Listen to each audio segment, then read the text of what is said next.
नमस्कार दोस्तों। अनअकैडमी हमारे महाराष्ट्र के बच्चों के लिए लेके आया है अनअकैडमी का सब्सक्रिप्शन, जहां आप आकर अच्छे से पढ़ सकते हैं, अपने बोर्ड के एग्ज़ाम की तैयारी कर सकते हैं। जी हाँ दोस्तों, बोर्ड एग्ज़ाम के लिए आपको यहाँ पर जो एडुकेटर्स मिलेंगे, यहाँ पवन वाघ सर पढ़ा रहे हैं, यहाँ पर शुभम सर पढ़ा रहे हैं, यहाँ पर सरस्वती वाघ मैम पढ़ा रही है, रुबीना मैम पढ़ा रही है, मोक्षित सर पढ़ा रहे हैं और प्रशांत जोशी सर पढ़ा रहे हैं। आप अगर सभी के बारे में देखें तो हर किसी का अपना अपना एक स्पेशलिटी है। आप देख सकते हैं कि पवन वाघ सर का 22 इयर्स का एक्सपीरियंस है। यहाँ आप देख सकते हैं प्रशांत जोशी सर 17 इयर्स से पढ़ा रहे हैं। शुभम झा सर एक मेमोरी कोच है और साथ ही में मोक्षित मेहता सर ये फाउंडर टीम के मेंबर हैं।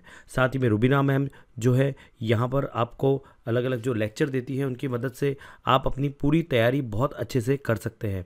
इनको भी 8 साल का अनुभव है और मराठी के लिए, साइंस के लिए रुबीना मैम है और मराठी के लिए सरस्वती वाघ मैम है, जो आपको पूरी तरह से गाइड करेंगे। दोस्तों यहाँ मैं आपको एक बात बता दूं कि यहाँ जो क्लासेस हमारी होती है, अनलिमिटेड फ्री लाइव क्लासेस होती है। अभी आप स्पेशल क्लासेस ज्वाइन कर सकते हैं, सारी की सारी स्पेशल क्लासेस फ्री होती है। Best strategy and tips to crack the exam, यहाँ पर आपको बहुत सारी स्ट्रेटेजीज़ मिलती हैं, टिप्स मिलती है, जिससे आप इस एग्ज़ाम को बहुत अच्छे से क्रैक कर सकते हैं। आपके लाइव डाउट क्लियरिंग सेशन होते हैं, डेली क्विज़र्स होते हैं, डेली प्रोग्रेस रिपोर्ट आपको आपका देखने को मिलता है और लीडर बोर्ड की मदद से आप अपना परफॉर्मेंस भी चेक कर सकते हैं। अनलिमिटेड एक्सेस मिलता है आपको हर क्लास, हर कोर्स में। मतलब अगर आप किसी पर्टिकुलर कैटेगरी में जाते हैं, आप महाराष्ट्र बोर्ड कैटेगरी में आते हैं, तो वहाँ आपको अनलिमिटेड एक्सेस मिलेगा। इसका मतलब ये है कि आप जितने लोगों की क्लास चाहो उतनी देख सकते हो। साथ ही में लाइव क्लासेस जो होती है महाराष्ट्र के टॉप एडुकेटर्स से आप पढ़ सकते हो। प्रीवियस ईयर्स के क्वेश्चंस आपको बहुत अच्छे से तैयार करवाए जाते हैं, डाउट क्लियरिंग सेशन आपके लिए होते हैं और बहुत बढ़िया बैचेस आपके लिए फ्रेम की जाती है। प्रैक्टिस यहाँ पर टैब आपके लिए अवेलेबल है, रिवीजन किया जाता है, क्रैश कोर्सेज आपके लिए आ रहे हैं और सभी लैंग्वेज आपको पढ़ाई जाती है। आपको जो लैंग्वेज में प्रॉब्लम आती है वो आगे आप पढ़ सकते हैं। ठीक है, यहाँ आप खुद देख सकते हैं कि आप कहाँ पर है, कितना पीछे है, कितना आगे है, और नोट्स और स्टडी मटेरियल सब कुछ आपको PDF के फॉर्म में मिल जाता है। दोस्तों अगर आप नए हैं और अगर आप सब्सक्रिप्शन लेना चाहते हैं तो आप PWA जो कोड है इसको यूज़ कर सकते हैं। इसकी मदद से आपको 10% का डिस्काउंट भी मिल जाएगा। अगर आप देखें तो सिर्फ 250 रुपये, सिर्फ 250 रुपीज़ में पर सब्जेक्ट का आपको सब्सक्रिप्शन मिल रहा है और इससे सस्ता कुछ भी नहीं हो सकता। तो दोस्तों आप सब्सक्रिप्शन लीजिए और अपनी पढ़ाई शुरू कीजिए, और यही राइट टाइम है अपनी पढ़ाई शुरू करने का। ऑल दी बेस्ट, आइए पढ़िए, लेट्स क्रैक इट। नमस्कार विद्यार्थी मित्रांनो, पवन वाघ अकॅडमी या यूट्यूब चॅनलमध्ये मी राठोड सर आपलं स्वागत करत आहे। विद्यार्थी मित्रांनो, आपण शिकत आहात कुमार भारती मराठी इयत्ता 10वी या पाठ्यपुस्तकातील पाठ 17वा सोनाली। आपण या पाठाचं एक पहिला भाग अभ्यासलेला आहे। या पहिल्या भागामध्ये लेखक डॉक्टर वाघ पूर्णपात्रे यांच्या घरी जसं त्रिवेणी संगम झाला तसं रुपाली, दीपाली आणि सोनाली हे एका महिन्याच्या आतच तिन्ही त्या ठिकाणी आलेले आहेत। आणि आपण या पाठामध्ये रुपाली जी सिंहीण आहेत यांच्याविषयी आपण काय करत आहोत, माहिती घेत आहोत। आपण या पूर्वीच्या पहिल्या भागामध्ये पाठ नंबर 68 वरील शेवटचा परिच्छेद पर्यंत आपण अभ्यासलेला आहात। विद्यार्थी मित्रांनो, जर तुम्ही पहिला भाग पाहिला नसाल तर पाहून घ्या, जेणेकरून तुम्हाला हा दुसरा भाग अत्यंत चांगल्या पद्धतीने समजेल। जर तुम्ही पहिला भागच पाहिला नसाल तर तुम्हाला दुसरा भाग अजिबात समजणार नाही। त्यासाठी तुम्हाला अगोदर काय करायचं आहे की सोनाली या पाठावरचा पहिला भाग तुम्हाला अभ्यासायचा आहे, तो व्हिडिओ अगोदर पाहायचा आहे, त्यानंतर हा व्हिडिओ पहा, जेणेकरून तुम्हाला या पाठाचा जो दुसरा भाग आहे तो व्यवस्थितपणे समजेल। तर चला मग आपण आजच्या या व्हिडिओला सुरुवात करूया। पाठ नंबर 68 परिच्छेद क्रमांक शेवट। तिला व रुपालीला मी मोटारीतून बाहेर फिरायला नेऊ लागलो। दोघींची मोटारीतून बसायची जागाही पक्की ठरलेली ड्रायव्हरची शेजारची सीट त्यांची जागा।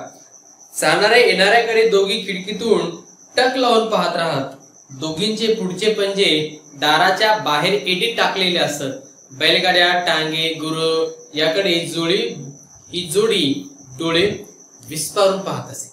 बघा, जी जोडी होती रुपाली आणि सोनाली। आता रुपाली कोण? रुपाली ही जी जी एक कुत्री होती तिचं नाव रुपाली होतं, आणि सोनाली ही जी सोनाली होती ती कोण? सोनाली ही सिंहिणीचं नाव आहे.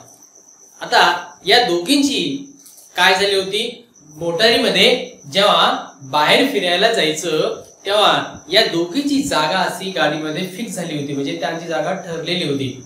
आणि ती जागा कुठं होती? ड्रायव्हरच्या शेजारची जी सीट असते, ड्रायव्हरच्या बाजूला जी सीट असते त्या सीट वरती सोनालीची आणि रुपालीची त्या ठिकाणी जागा होती. ते काय करायच्या दोघीही, सोनाली आणि रुपाली दोघी काय करायच्या की दोन्ही आपले पायाचे पंजे जे आहेत ते खिडकीच्या समोर, म्हणजे जे समोरचं काच असतं ड्रायव्हर जिथून पाहतो त्या ठिकाणी काय करायच्या, खिडकीच्या बाजूला डाव्या साईडला जी खिडकी असते डाव्या साईडची खिडकीच्या बावरून ते पंजे ठेवायचे आणि बाहेर बघायचे. आणि ते बाहेर येणारे जाणारे जे लोक आहेत, म्हणजे जे गाडीतून आपण जात असताना जे आजूबाजूला जे जाणारे येणारे लोक असतील, प्रवासी असेल, गाडी असेल, या सगळ्या गोष्टीकडं त्या टक लावून पाहायच्या. आणि दोघीचे पुढचे पंजे दाराच्या बाहेर टाकलेले असायचे. जो दार असायचा गाडीच्या दाराच्या बाहेर दोघीचे पंजे टाकलेले असायचे. आणि रस्त्याने बैलगाड्या, टांगा, त्यानंतर गुरं, जनावरं यापैकी जर कोणी आले तर त्यांकडे या दोघी काय करायच्या, डोळे विस्पारून बघायच्या. डोळे काय करायचे, ते विस्पारून त्या येणाऱ्या जाणाऱ्याकडे पाहायच्या. कारण यापैकी एक जी सोनाली होती ती सिंहीण होती, जी सिंहिणीचं पिल्लू होतं. आणि दुसरं जी रुपाली होती ती रुपाली कोण होती, त्या आपल्या लेखकाची पाळलेली ती कुत्री होती. या सर्व गोष्टी लेखकाबाबतीत या घडत होत्या. पुढे बघ काय म्हणतात लेखक, आता सोनाली वर्षाची झाली होती, तिची उंची वाढली होती, अंगात ताकद आली होती. साखळी लावल्यावर आम्ही तिला न्यायच्या ऐवजी तीच आम्हाला ओढ लागली होती. आता ती पूर्ण आहार घेत असे. रोज 3.5 किलो मटण तिला लागत असे. रात्री 1 लिटर दूध आणि 4 पोळ्या आम्ही तिला देत असू. फार आवडीने ती त्या खायची. अर्थात प्रत्येक वेळी तिला बरोबर रुपाली लागत असे. रुपाली नसली तर सोनाली जाळीच्या दरवाजावर पंजे मारत असे. मी तिला माझ्या हातानं खायला देत असे. बघा, आता सोनाली दिवसेंदिवस तिची वाढ होत होती. सोनालीची दिवसेंदिवस वाढ होत होती. आज ती आता 1 वर्षाची झाली होती. आता 1 वर्षाची सोनाली म्हणजे 1 वर्षाची सिंहिणीचं पिल्लू हे बऱ्यापैकी मोठं होतं. आणि लेखक म्हणतात की ती 1 वर्ष झाल्यामुळं तिच्या अंगामध्ये ताकद आली होती, तिची उंची वाढली होती. आणि आम्ही तिला साखळी लावल्यानंतर आम्ही जेव्हा ओढायचं, मी जेव्हा तिला ओढायचं तर ती उलट आम्हालाच ओढत न्यायची. कारण की ती छोटी असताना तिला जेव्हा साखळी लावल्यानंतर आम्ही तिला ओढायचो आणि ती आमच्या मागोमाग यायची. आता ती 1 वर्षाची झाल्यानंतर आता काय करते, तीच आम्हाला ओढून नेते. आता 1 वर्ष झाली होती, कारण ती आता 1 वर्ष झाली, तिची ताकद वाढली, तिची उंची वाढली, तिला पूर्ण आहार लागत असे. आणि आहारामध्ये तिला 3.5 किलो मटण हे तिला लागत असे. आता तिला मटण देण्याचं कारण काय, कारण की ती हिंस्र प्राणी आहे आणि हिंस्र प्राण्याला मटण द्यावं लागतं. सगळ्यात महत्वाचं म्हणजे आता सिंहीण म्हणल्यावर तिचं प्रमुख अन्न जो आहे, सिंहिणीचं प्रमुख अन्न काय राहणार आहे, मटणच. पण लेखक तिला 1 वेळ मटण द्यायचा आणि संध्याकाळी तिला 1 लिटर दूध आणि त्याबरोबर 4 पोळ्या. त्याला काय करायचं, दुपारी मटण द्यायचं 3.5 किलो 3 किलो जवळपास त्याला मटण द्यायचं. आणि संध्याकाळी सोनालीला काय करावं लागायचं, 4 पोळ्या आणि त्यासोबत 1 लिटर दूध. ते त्याला दिलं की ती सोनाली काय करायची, ते संध्याकाळचं जेवण आहे दूध आणि पोळ्या आवडीनं खायचं. पण खात असताना तिला रुपाली सोबत असावं लागायची. रुपाली जर सोबत दिसली नाही तर ती त्या जाळीवर पंजे मारायची आणि पंजे मारून तिला दाखवत असत की सोनालीला रुपालीला ते जवळ सोडायला लागत असेल. लेखक म्हणतात मी तिला खायला कधी मधी माझ्या हातानेच खायला घालत असत, कारण तिला ती माणसावळी होती, माणसाच्या सानिध्यात राहिल्यामुळं, तिला लेखकांच्या सानिध्यात असल्यामुळं तिला लेखकाने जरी खायला घातलं तरी ती खात होती, कारण की छोटी होती, 1 वर्षाची होती. बघा, दवाखान्याच्या कामामुळे मला कधी कुठं जावं लागेल याचा नेम नसे. मग माझ्या अनुपस्थितीत अण्णाकडे किंवा गड्याकडे सोनालीच्या जीवनाची व्यवस्था असे तशी सवय करणं आवश्यक होतं. बघा, आता हे लेखक डॉक्टर असल्या कारणाने दवाखान्याच्या कामामुळं कधी बाहेर जावं लागायचं. मग पेशंटकडे जायचं किंवा एखादी इमर्जन्सी आला तिथं जायचं, कारण की डॉक्टर असल्यामुळं लेखकाला तिकडं जावं लागायचं. मग जर लेखक बाहेर गेले, दवाखान्याच्या कामानिमित्त जर बाहेर गेले, तर घरी सोनालीची व्यवस्था पाहण्यासाठी त्यांनी अण्णाकडे जबाबदारी दिली होती. अण्णा म्हणजे त्यांचा स्वयंपाक करणारा माणूस, लेखकाच्या घरातला स्वयंपाक करणारा माणूस हा अण्णा. आता लेखक काय करायचे, जेव्हा बाहेरगावी जायचे तेव्हा बाहेरगावी गेल्यानंतर ते अण्णाला सोनालीची पूर्ण जबाबदारी देऊन टाकायची. कधी कधी अण्णाला द्यायचे किंवा जे लेखकाच्या घरातले गडी आहेत, गडी म्हणजे काम करणारे लोक, त्या गड्यांकडं त्यांच्या सोनालीच्या आहाराची म्हणजे जेवणाची पूर्ण व्यवस्था करत असत. आणि तसं करणं सुद्धा आवश्यक होतं, कारण की ते डॉक्टर असल्यामुळे ते बाहेर जायचे. मग ते बाहेर गेल्यावर मग सोनालीला खायला कोण द्यायचं, आणि ते दुसऱ्याच्या हाती खात नव्हती, म्हणून त्यांना लेखकाऐवजी अण्णाकडे नाहीतर गड्याकडे जेवणाची व्यवस्था करणं हे आवश्यक होतं. पुढे म्हणतात, अण्णा प्रथम जाळीच्या दरवाजाच्या आत बसून चिमट्याने तिला खाऊ घालत, कधी कधी गच्चीच्या कठड्यात असलेल्या सिमेंटच्या जाळीतून खाऊ घालत. असं करून त्यांचा विश्वास वाढला आणि स्वतः हाताने तिला खाऊ घालावं असं त्याने ठरवलं. पण एकदा त्यांना विचित्र अनुभव आला. त्या दिवशी दवाखान्यात मला काम होतं. सोनालीला जीव घालायचं मी अण्णाकडे सोपवलं. जेवणाचा डबा घेऊन अण्णा नेहमीप्रमाणे जाळीच्या दरवाजाजवळ आले. डबा दरवाजाजवळ हॉलमध्ये ठेवून दार उघडून ते गच्चीवर सोनालीकडे गेले. दरवाजा गच्चीवरून त्यांनी बंद केला. गच्चीवर गेल्याबरोबर सोनाली त्याच्या मागे मागे गेली. तिला वाटलं त्याने जेवणाचा डबा आणला आहे, परंतु त्यांच्याजवळ खाणं नाही हे लक्षात येताच सोनाली परत दरवाजाकडे धावत गेली. बघा, एकदा असा अनुभव झाला की लेखकाला बाहेर गावी म्हणजे दवाखान्याच्या कामानिमित्त बाहेर गेले असताना त्यांना अण्णाला त्यांनी सोनालीला अन्न म्हणजे दुपारची जेवणाची व्यवस्था करण्यासाठी त्यांना अण्णाकडे सोपवलं होतं. मग अण्णाने काय केलं, अण्णा प्रथम जे जाळीचा दरवाजा असते त्या जाळीच्या दरवाजातून आत बसून ते काय करायचे, चिमट्याने तिला खाऊ घालायचे. कारण की अण्णाला भीती वाटत होती की जर मी हाताने खाऊ घातलं तर माझ्या हाताला इजा पोहोचू शकते, म्हणून त्यांनी काय केलं, चिमट्याने तिला खाऊ घालायची सवय पाडली. पुढं कधी कधी ते म्हणतात, कधी कधी गच्चीच्या कठड्यात असलेल्या सिमेंटच्या जाळीतून खाऊ घालत. बघा, कधी कधी ते सिमेंटचं जे गच्चीची कठडी असतात त्या कठड्याच्या असलेल्या सिमेंटच्या जी जाळी असते ती जाळीतून त्या सोनालीला खाऊ घालत असत. असं करून त्यांना असं वाटलं की माझा विश्वास आता खूप वाढला आहे, आता सोनाली मला काही करणार नाही, म्हणून त्यांनी एक दिवस काय केलं, आपल्या हाताने खाऊ घालायचं ठरवलं.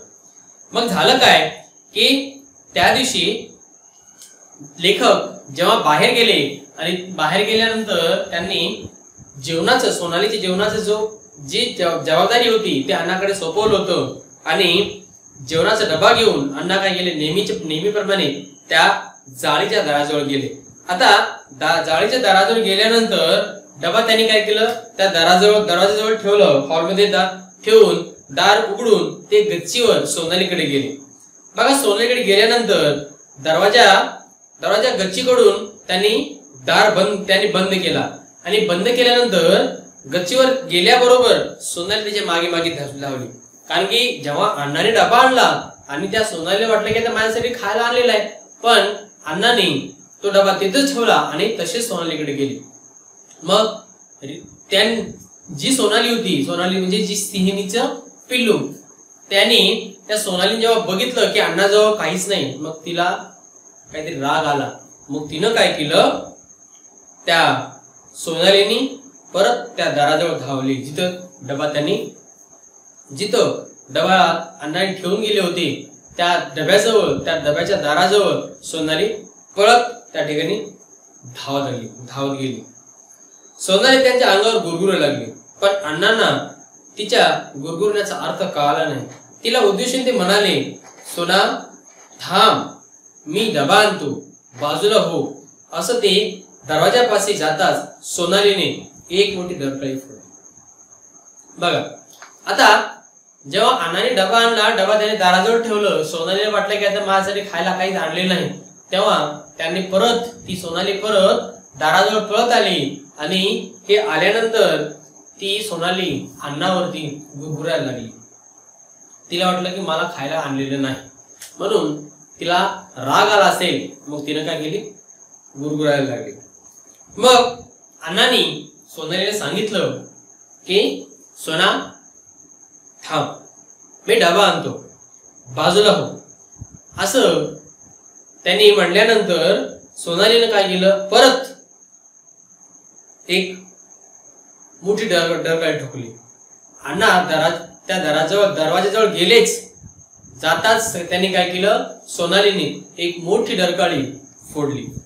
पुढं काय म्हणता बघा, सोनालीची डरकाळी साऱ्या बंगल्याच्या आवारात घुमली. काय झालं हे कोणालाच कळेना. मी हातातलं काम टाकून दरवाजावर धावत गेलो, तोच शांताराम धाव अशी अण्णाची हाक ऐकवली. मी प्रत्यक्ष तेथे पोहोचलो तेव्हा अण्णा सोनालीला चूप राहा असे सांगत होते. बघा, जेव्हा सोनालीने डरकाळी फोडली, ही डरकाळी इतकी मोठी होती की जो लेखकाचा बंगला होता, अख्ख्या बंगल्याच्या आवारामध्ये ती डरकाळी त्या ठिकाणी घुमली. आणि हे आवाज ऐकल्यानंतर लेखक धावत गेल्यानंतर जे हातातलं काम होतं ते हातातलं काम सोडून लेखक धावत गेल्यानंतर ती बघतो तर काय, जे अण्णा आहे ते अण्णा तिथून आवाज देत होते की शांताराम धाव इकडं, अशी अण्णाची हाक ऐकू आली. आता शांताराम कोण, घरगडी, जो घरातला गडी आहे त्या घरगड्याचं नाव शांताराम. त्यांनी जोरात सांगितलं की शांताराम धाव. असं आवाज ऐकल्यानंतर जेव्हा धावत गेले, तेव्हा लेखक धावत गेले, त्या ठिकाणी बघितलं तेव्हा अण्णा जे होते, अण्णा हे सोनालीला सांगत होते, चुप राहा ग सोनाली, चुप राहा, असं सोनालीला अण्णा सांगत होते. बघा, पुढं मी पाहिलं तर सोनालीचा आवेश फार भयंकर होता. मी घाईघाईनं सोनालीची पट्टी घालून जाळीचा दरवाजा उघडला व जेवणाचा डब्बा घेऊन गच्चीवर प्रवेश केला. परंतु नेहमी खाण्यासाठी लाडीगुडी करणारी सोनाली आज इतकी रागावलेली होती की तिनं उडी मारून माझ्या हातातला डबा पंजाने फटकार मारून दूर उडवला. मटण गच्चीवर इतस्तत झालं, इथं पसरलं. ती गुरगुर करत त्यावर तुटून पडली. 15-20 मिनिटांनं तिनं सर्व फस्त केलं. खाल्ल्यावर सोनाली शांत झाली आणि येऊन माझे पाय चाटू लागली. जणू काही झाल्या प्रकाराबद्दल ती आमची क्षमाच मागत होती. बघा, जेव्हा लेखकाने सर्व हे पाहिल्यानंतर त्यांना असं दिसलं की सोनालीचा राग आज भयंकर होता. सोनाली आज कोणत्या गोष्टीत चिडली होती हे काहीच कळत नव्हतं. त्यांनी काय केलं, लेखकांनी घाईघाईने जे लोखंडाची पट्टी घालून केलेला जो जाळीचा दरवाजा होता तो दरवाजा उघडला आणि जेवणाचा डब्बा घेऊन त्यांनी लेखक गच्चीवर गेले. आता गच्चीवर गेले आणि गेल्यानंतर नेहमी काय करायची, सोनाली खाण्यासाठी लाडीगुडी लावायची. लेखकाला लाडीगुडी लावा लागत की खाण्यासाठी. पण यावेळेस त्यानं काय केलं, लेखकाच्या हातातला जो डब्बा होता तो डब्बा त्यांनी पंजाने पाडलं आणि डब्बा तो खाली पडला. खाली पडल्यानंतर तिच्यातला जो मटण होतं, लेखकांनी आणलेला जो मटण होता तो मटण त्या सोनालीनं असं गचागचा ते खाल्ले आणि शांत बसले. आणि खाल्यानंतर ती काय करते, लेखकाचे पाय चाटते. पाय चाटून तिला असं सिद्ध करायचं होतं की झालेल्या प्रकाराबद्दल ती लेखकाची माफी मागत होती, असं कदाचित वाटत असावं. आणि जो मटण होतं तो गच्चीवर इकडं असं इतरस्ता पसरला होता. जे इतरस्ता पसरलेलं मटण होता त्या सोनालीने सगळं खाल्लं. खाल्यानंतर तिनं शांत झाली आणि शांत झाल्यानंतर ती काय करते, लेखकाच्या जवळ येते आणि लेखकाचे पाय चाटते, जणू की तिला काहीतरी माफी मागायची आहे. बघा, मी अण्णांना मी म्हणालो, जेवताना पशूंना कोणी फसवलं, त्याची खोडी काढली अथवा थोडा विलंब झाला तरी जरी लागला तरी त्यांना ते सहन होत नाही. लेखक म्हणतात अण्णाला की अण्णा, नेहमी जेवताना जर लेखकाला पशूला म्हणजे जनावराला जर कोणी फसवलं तर ते त्यांना अजिबात आवडत नाही. कारण त्यांची खोडी काढली किंवा त्यांना जेवताना कोणी फसवलं हे पशूंना अजिबात आवडत नाही. म्हणून त्यांना जीव घालताना कधी त्यांना फसवायचं नाही. जे आणलं ना पटकन नेऊन टाकायचं. पण अण्णाने काय केलं होतं, आणलेलं त्यांचा डबा दाराजवळ ठेवलं होतं आणि ते गच्चीवर गेले होते. याच्यामुळं कदाचित सोनालीला राग आला असावा असं लेखक अण्णाला सांगतात. सोनालीच्या दातात विलक्षण ताकद आली होती. एकदा नेहमीप्रमाणे सोनालीला मी रात्री पितळी पातेल्यातून दूध प्यायला दिलं. तेवढ्यात कोणीतरी आलं म्हणून मी तसाच उठलो. पातेलं परत न्यायचे विसरलो. इकडे सोनालीने दूध पिऊन झाल्यावर पातेलं चावायला सुरुवात केली. रात्रभर तिची त्या पातेल्याची मस्ती चालूच होती. सकाळी उठल्यावर मी गच्चीवर गेलो, पाहतो तर त्या पितळी पातेल्याची सोनालीने अक्षरशः चाळणी केली होती. बघा, सोनाली आता 1 वर्ष झाल्यामुळं तिच्या दातामध्ये खूप ताकद आली होती. आता आपल्याला माहिती की सिंह दातामध्ये एखादी पशु जर पकडली, तिने शिकार केलेली, तर ती दातामध्ये उचलून किती दूर घेऊन जाते, कारण तिच्या दातामध्ये खूप ताकद असते. तसंच सोनालीच्या दातामध्ये विलक्षण म्हणजे भरपूर ताकद आली होती असे लेखक म्हणतात. पुढे लेखक म्हणतात की जेव्हा मी संध्याकाळी सोनालीला पितळाच्या ताटामध्ये, जे पितळाचं ताट असतं त्या पितळाच्या ताटामध्ये मी सोनालीला दूध प्यायला द्यायचो. आणि एक दिवस काय झालं की मी असंच सोनालीला मी पितळाच्या ताटातून तिला दूध द्यायला आलो आणि दूध ठेवलं आणि मला कोणीतरी आवाज दिला. तेव्हा मी घाईघाईने निघून गेलो आणि मला ते ताट आणायचं विसरून गेलं. ताट तिच राहिलं आणि रात्रभर तिची सोनाली होती त्या ताटासोबत, पितळाच्या ताटासोबत खेळत होती. मी सकाळी जेव्हा सकाळी मी सोनालीकडे गेलो तेव्हा अक्षरशः त्या पितळाच्या ताटाचं सोनालीने काय केलं होतं, चाळणी केली होती. असं जबरदस्त ताकद त्या सोनालीच्या दातामध्ये आलेली आहे असं लेखक म्हणतात. बघा, वन्य पशूंच्या दातात केवढी ताकद व चिवटपणा असतो याचा मला अनुभव आला. सोनालीनं चाळण केलेलं ते पातेलं मी अजूनही जपून ठेवलं आहे. बघा, लेखक म्हणतात की वन्य पशु असतात म्हणजे जंगली जे जनावर असतात त्यांच्या दातामध्ये केवढी ताकद असते यांचं उदाहरण लेखकाच्या समोर त्या दिवशी त्यांना कळालं. आणि लेखक म्हणतात की त्या दिवशी जी पितळाची ताट होती त्या पितळाच्या ताटाचं पातेलं जे होतं त्या पितळाच्या पातेल्याचं जे सोनालीनं चाळणी करून ठेवली होती ते मी आज पण काय केलेलं आहे, जपून ठेवलेलं आहे असं लेखक म्हणतात. सोनाली आता आमच्या घरच्यापैकी एक झाली होती. सोनालीचा जसा रुपालीवर जीव तसा दीपालीवर होता. दीपाली सोनालीची जवळ जाळीपाशी यायची व आपल्या बोबड्या आवाजात म्हणायची, छोना छोना तू काय करते असं म्हणून तासन तास तिच्याशी खेळत असायची. एकदा दोघी अशा खेळत असताना एक पेशंट आलं, तिथं आलं. आता वाटलं पोर चुकून सेनेपाशी आलं. त्यानं घाईघाईने दीपालीला उचललं. त्या सरशी सोनाली मोठ्याने फिसकारली व त्या ग्रस्ताच्या अंगावर धावली. बघा, लेखक पुढे म्हणतात की सोनाली आता आमच्या घरातल्या सदस्यापैकी एक झाली होती. कारण की तिला आमच्या घरातल्या प्रत्येक व्यक्तीचं तिच्यासोबत मन जुळलं होतं. कारण की घरातल्या प्रत्येक व्यक्ती तिच्यावर प्रेम करणार होता, तिला जीव लावणार होता. म्हणून ती आमच्या एका घरातल्या सदस्यापैकीच ती एक झाली होती असं लेखक म्हणतात. आणि पुढे म्हणतात की सोनालीचा जसं रुपालीवर जीव होता तसं सोनालीचा दीपालीवर सुद्धा जीव होता.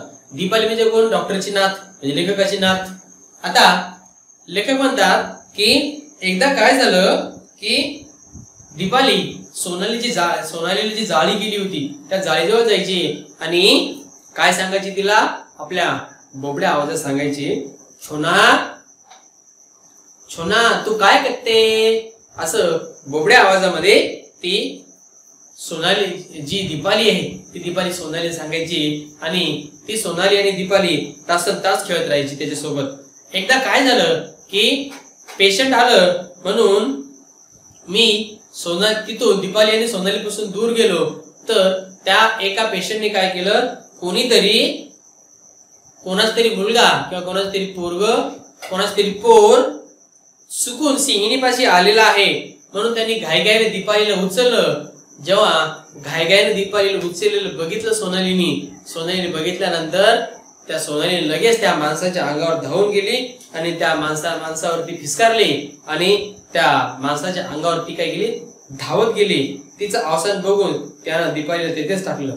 आता दीपाली आणि सोनाली दोघी मैत्रीण होत्या, पण त्या पेशंटला म्हणजे तिथे आलेल्या माणसाला काय वाटलं की कोणाच तरी पोर चुकून त्या सिंहिणीपाशी आलेला आहे आणि आता सिंहीण त्याला इजा करू शकते, म्हणून त्या माणसाने काय केलं, दीपालीला उचलल्यानंतर ती जी सोनाली आहे ती फिसकून त्या माणसाच्या अंगावर गेली आणि अंगावर गेल्यानंतर त्या माणसाने काय केलं, त्या दीपालीला तिथेच ठेवलं आणि तिथून पळून गेला।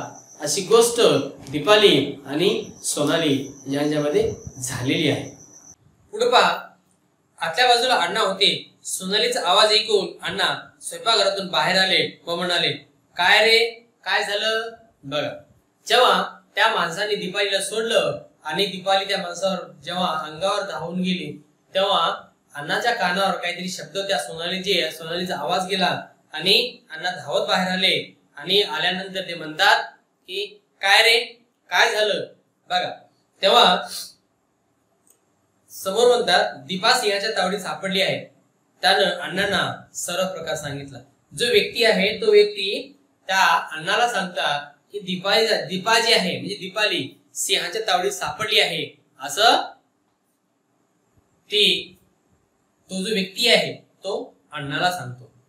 तू पुन्हा दीपालीला उचल, मी पाहतो, अण्णा म्हणाले। पुन्हा तो ग्रस्त गेला। दीपाली जाळीपाशीच होती। त्यानं पुन्हा दीपालीला हात लावता सोनाली पुन्हा पहिल्यासारखीच चवतळून त्या ग्रस्ताच्या अंगावर धावली। बघा, अण्णांनी जेव्हा त्या व्यक्तीला सांगितलं की आता उचल बरं, बघू आता काय करतो, आता पुन्हा दीपालीला उचल, मी पाहतो आता। जेव्हा त्या ग्रस्ताला सांगितलं तेव्हा तो व्यक्ती परत दीपाली जाळीजवळ खेळत होती तेव्हा त्या दीपालीला उचलायला परत गेला आणि परत गेल्यानंतर जी सोनाली आहे ती सोनाली परत त्या व्यक्तीच्या अंगावर धावून जाते, तिच्यावर फिसकारते। अशी सोनाली त्या दीपालीला उचलू देत नाही। बघा, अण्णाने मग सोनालीला शांत केलं। दीपाली आपल्या घरची आहे आणि तिला कोणी इतरांनी उचलता कामा नये ही मोठी जाणीव सोनालीला झाली होती। अण्णांनी एका हाताने दीपालीला घेतलं व दुसऱ्या हातानं प्रेमळपणे सोनालीला थोपटलं। बघा, जी सोनाली होती ती सोनाली आपल्या घराची सदस्य होती आणि जेव्हा त्या व्यक्तीच्या अंगावर धावून गेली तेव्हा अण्णांनी सोनालीला शांत केलं आणि त्या सोनालीला माहित होतं की दीपाली आपल्या घराची व्यक्ती आहे, तिला इतर व्यक्तीने कोणी उचलता कामा नये याची जाणीव सोनालीला झाली होती। कारण की सोनालीला या लेखकाच्या घरातील प्रत्येक व्यक्ती तिला जीव लावत होता आणि इतर व्यक्ती जर दीपालीला कोणी जर उचलत असेल तर तिला ते पावत नव्हतं, म्हणून ती त्या व्यक्तीच्या अंगावर काय धावून जायची। कारण की दीपाली सोबत आणि दीपालीची मैत्री झाली होती, म्हणून दीपालीला कोणी उचललं तर सोनाली त्या व्यक्तीच्या अंगावर काय करायची, धावून जायची। आणि पुढं अण्णाने काय केलं की एका हातामध्ये दीपालीला उचललं आणि दुसऱ्या हाताने काय केलं, सोनालीला शांत केलं आणि तिला थोपटलं। पुढे बघा, आम्ही येणार, सोनाली घेऊन येणार ही बातमी पुण्याच्या पेपरमध्ये आली होती। आमची वाट पाहत शेकडो पुणेकरांनी आधीच कॅफे गुडलकच्या चौकात गर्दी केली होती। येणारा जाणारे विचारे, काय हो, कोण येणार आहे? बघा, आम्ही येणार म्हणजे लेखक सोनालीला घेऊन पुण्याला चालले होते आणि सोनालीला घेऊन पुण्यात येणार आहे ही खबर त्या ठिकाणी वर्तमानपत्रात आली होती। आता पेपरमध्ये आल्यानंतर त्या ठिकाणी सोनालीला पाहण्यासाठी शेकडो लोक त्या ठिकाणी थांबलेले होते। आता कुठे थांबले होते? कॅफे गुडलक जो चौक आहे पुण्यामध्ये त्या कॅफे गुडलक चौकामध्ये खूप गर्दी लोकांनी केली होती आणि त्या ठिकाणी येणारे जाणारे लोक विचारत होते की काय हो, कोण येणार आहे, कोण येणार आहे का, असं लोक त्या ठिकाणी त्या गर्दीमध्ये एकमेकाला विचारत होते. बघा, मग फुटपाथवरील एखादा तरुण सांगे, अहो मोटारीतून सिंह येणार आहे, उड्या मोटारीतून. मग आम्ही काय खोटं सांगताय काय? पाहता पाहता गर्दी वाढू लागली. बघा, त्यामधून एक ग्रस्त जो फुटपाथवरील एक ग्रस्त तरुण आहे तो सांगू लागला. काय सांगू लागला? अहो मोटारीतून काय येणार आहे? सिंह येणार आहे, मोटारीतून सिंह येणार आहे.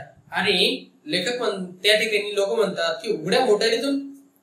तो म्हणतो, हो मी तुम्हाला खोटं सांगतोय काय, उघड्या मोटारीतूनच काय येणार आहे? सिंह येणार आहे. असं ऐकल्यानंतर त्या ठिकाणी गर्दी वाढू लागली, त्या ठिकाणी मोठी गर्दी होऊ लागली. कारण की आतापर्यंत उघड्या मोटारीतून अशी सिंह येणार आहे किंवा आलेली आहे आज कोणी पाहिलेच नाही. सगळे प्राणी जे वन्य प्राणी, मग सिंह असो, वाघ असो, बिबळ्या असो, हे कशात बघितलेलं आपण? पिंजऱ्यामध्ये कैद करून आणलेले. पण ही जी सोनाली सिंहीण होती, ही सोनाली सिंहीण कशात येणार होती? ती एक उघड्या गाडीतून येणार होती. म्हणून त्या ठिकाणी त्या सोनालीला पाहण्यासाठी हजारो लोक त्या कॅफे गुडलक त्या चौकामध्ये थांबले होते. सोनाली आली, एकच गर्दीत एकच उत्साहाची लाट आली. प्रत्येक जण सोनालीला पाहण्यासाठी धडपडत होता. मान उंच करून टाचा वर करून लोक पाहत होते. पण जरा दूरच लोकांना पाहण्यासाठी सोनालीला व रुपालीला आवारातच साखळ्याने बांधून ठेवलं. दोघींना खूप तहान लागली होती, म्हणून बरोबर आणलेल्या दगडीतून त्यांना पाणी पाजलं. जमलेल्या बघ्यापैकी कोणी अंडी आणलं, कोणी दूध आणलं होतं. वेळ रात्रीची होती, मी अतिशय थकलो होतो, पण मला झोप येईना. उठल्या मी कमिशनरला फोन केला, सोनाली आली आहे म्हणून सांगितले. बघा, त्या ठिकाणी लोकांना माहिती होतं की आता सोनाली नावाची सिंहीण उघड्या मोटारीतून येणार आहे. आणि तेवढ्या सांगितलं कोणीतरी की सोनाली आली. असं बघितल्यानंतर त्या ठिकाणी पाहणाऱ्यांची गर्दी झाली आणि त्या ठिकाणी सगळे पाहणारे लोक त्या ठिकाणी आले. कोणी अंडी आणली, कोणी दूध आणले, कोणी मान वर करून बघतो, कोणी टाचा वर करून बघतोय.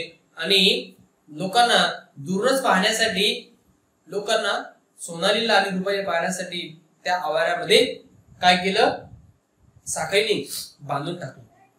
त्या ठिकाणी जो आवार होता त्या आवारामध्ये सोनालीला आणि रुपालीला साखळीने काय केलं? बांधून टाकलं. त्या दोघीला म्हणजे सोनालीला आणि रुपालीला दोघीला काय झालं होती? खूप तहान लागली होती. म्हणून जे बरोबर आणलेलं होतं दगडी, त्या दगडीतून त्या ठिकाणी सोनालीला आणि रुपालीला पाणी पाजलं. आणि तिथं आणलेले जे जमलेले लोक होते, या जमलेल्या लोकांमधून कोणी अंडे आणले, ते कोणी चहा, कोणी दूध आणलं.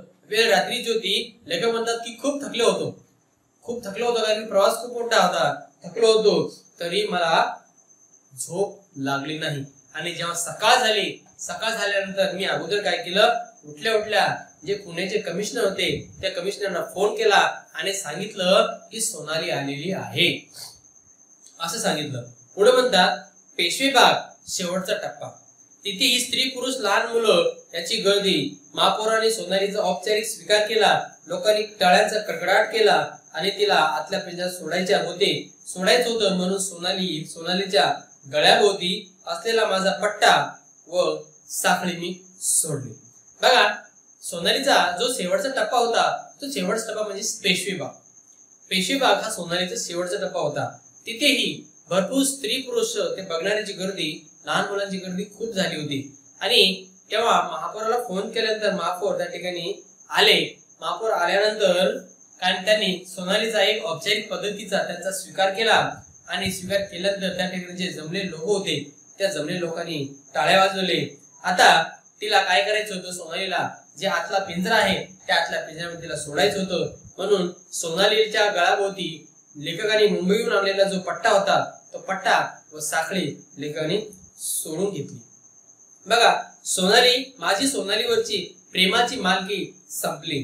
अना कसेबसे अश्रू आवरून धरत होते. दुःखाचा एक एक कड बरोबर मी गिळत होतो. सारेच अधिकारी व प्रेक्षक स्तब्ध होते. काय बोलावं तेच मला समजेना. सोना आतल्या पिंजऱ्यात जायला तयार नव्हती. मी आत गेलो की ती आतल्या पिंजऱ्यात येई. मी बाहेर आलो की बाहेर येई. आता फसवायचं होतं.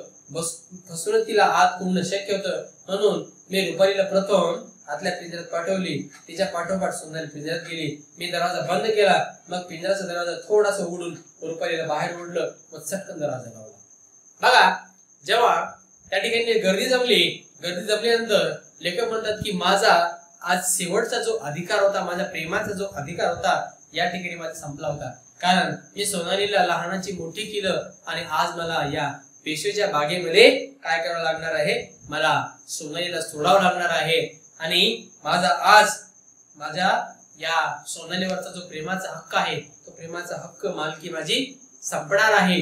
अण्णा हे पाहिल्यानंतर अण्णांना रडू आलं. अण्णा कशी तरी आपला अश्रू आवरत होते आणि हे दुःखाचे एक एक डोंगर, हे दुःखाचे एक एक आवंडा मी गिळत होतो की माझ्यासमोर काही पर्याय उरत नव्हतं. मी रडणारी नव्हतो, कारण त्या ठिकाणी सोनाली रुपाली होती आणि अण्णांना मला सावरायचं होतं. म्हणून मला हे सगळं दुःख मला गिळत होतो.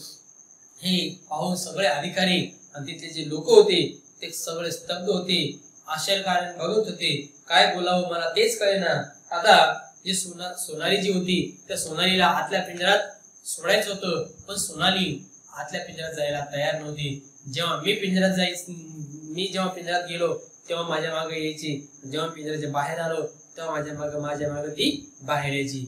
आता एकच पर्याय उरला होता की सोनालीला फसवून तिला पिंजऱ्यामध्ये ठेवावं लागत होतं. म्हणून लेखकाने काय केलं, अगोदर रुपालीला पिंजऱ्यात सोडलं.